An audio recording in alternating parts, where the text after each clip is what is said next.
সম্মানিত চাষি ভাই আসসালামু আলাইকুম, কেমন আছেন সবাই? আশা করি ভালো আছেন। আজকের নতুন একটি এপিসোডে আপনাদেরকে স্বাগত।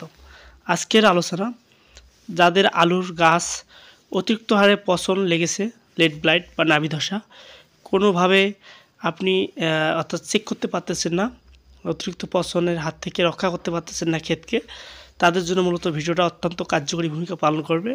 তো অবশ্যই চাষি ভাইয়েরা ভিডিও শুরু থেকে শেষ পর্যন্ত আমার সঙ্গেই থাকবেন। যারা নতুন দর্শক ভাইয়েরা অবশ্যই চ্যানেলটি সাবস্ক্রাইব করে পাশে থাকবেন। যারা অলরেডি চ্যানেলটি সাবস্ক্রাইব করছেন তাদেরকে অসংখ্য ধন্যবাদ।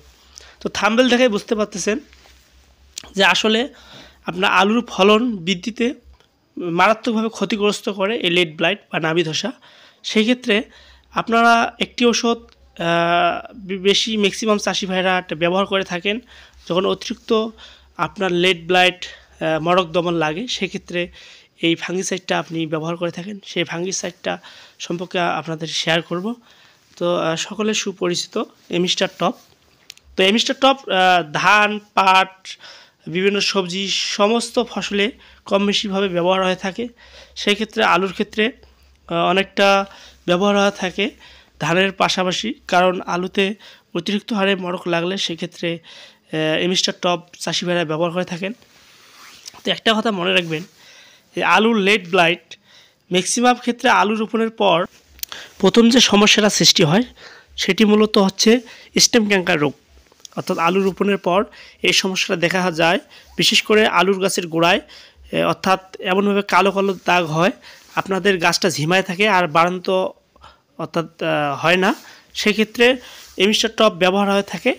আরেকটি হচ্ছে প্রধান যে সমস্যা, সেটি হচ্ছে লেট ব্লাইট। সেটি আলু গাছের প্রথম অবস্থায় আপনারা যারা ম্যানকোজেব দিয়ে শুরু করবেন সেক্ষেত্রে কিন্তু গাছ সুস্থ থাকে। সেক্ষেত্রে আপনারা ম্যানকোজেব ব্যবহার করতে পারেন। সেক্ষেত্রে আপনাদের ম্যানকোজেবেই শুধু কাজ হবে, সেক্ষেত্রে গাছ অতটা মরক লাগে না। তো আপনাদের আলুর বয়স যখন 40 দিন পার হয়ে যাবে সেক্ষেত্রে কিন্তু আলুর একটি সমস্যা দেখা যায়, সেটি হচ্ছে নাভি ধসা। তো সেক্ষেত্রে কিন্তু অবশ্যই আপনাদেরকে আরেকবার এমিস্টার টপ ব্যবহার করা অত্যন্ত কার্যকরী ভূমিকা পালন করবে। সেক্ষেত্রে বাজারে অনেক ওষুধ, নতুন নতুন প্রোডাক্ট লঞ্চ করছে বিভিন্ন কোম্পানি। সেক্ষেত্রে আপনারা চাইলে অন্য কিছু ব্যবহার করতে পারেন, যেমন সাইমোক্সিলিন গ্রুপ অথবা মেন্টিপ্রোভামিড, এগুলো ব্যবহার করতে পারেন। তো আমি বলবো আপনারা অন্তত 2 বার কমপক্ষে এমিস্টার টপ জমিতে নিশ্চিত করবেন। সেক্ষেত্রে আপনার জমিতে মরক আসবে না, পাশাপাশি মরকের যে জীবাণু স্করগুলো ওই অবস্থায় এগোবে না, অর্থাৎ ব্রেক দেবে। সেক্ষেত্রে এমিস্টার টপের গুরুত্বপূর্ণ ভূমিকা। সেক্ষেত্রে চাষি ভাইরা এটি ব্যবহার করে থাকে। আপনারা বাজারে বিভিন্ন ধরনের ওষুধ ব্যবহারের ক্ষেত্রে এমন চ্যালেঞ্জিং বিষয় হয়ে যায়, দেখা যায় কোনোভাবেই এই লেট ব্লাইট দমন করতে পারতেছেন না, এবং আজকে দেখলেন একমতো, কালকে একমতো, অর্থাৎ 2 দিন পর পর বা 3 দিন পর স্প্রে করেও কোনোভাবে রক্ষা করতে পারতেছেন না আপনার ক্ষেতকে। সেক্ষেত্রে আপনাদের করণীয় থাকবে, আমি বলবো আপনারা এমিস্টার টপ কমপক্ষে 2 বার ব্যবহার করবেন। তো সেক্ষেত্রে আপনাদের গাছের উপর ডিপেন্ড করে, অর্থাৎ আবহাওয়া ভেদে একটু বেশিও হতে পারে আবার কমও হতে পারে।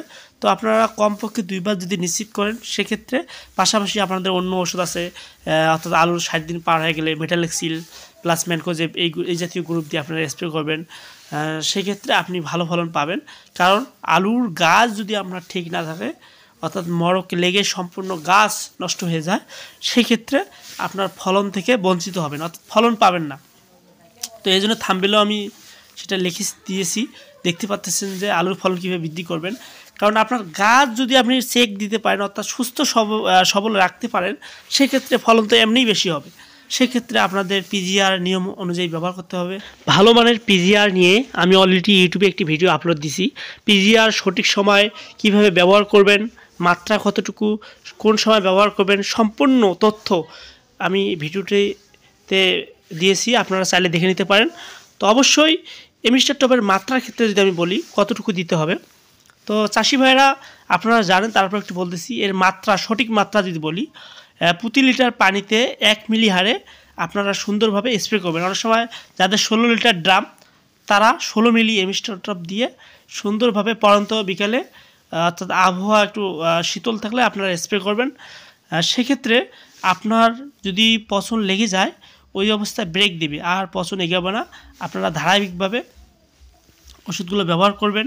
কারণ নিয়ম অনুযায়ী আমি বললাম 2 বার কমপক্ষে এমিস্টার টপ, পাশাপাশি ম্যানকোজেব প্রথম স্প্রে শুরু করবেন 2 বার পরপর, মার্চ পর্যায়ে একবার এমিস্টার টপ স্প্রে করবেন, শেষে গিয়ে অতিরিক্ত কুয়াশা বৈরী আবহাওয়ার ক্ষেত্রে মেটালাক্সিল প্লাস ম্যানকোজেব এই জাতীয় গ্রুপের আপনারা চাইলে সিনজেন্টা কোম্পানির রিডোমিল দিয়ে স্প্রে করবেন।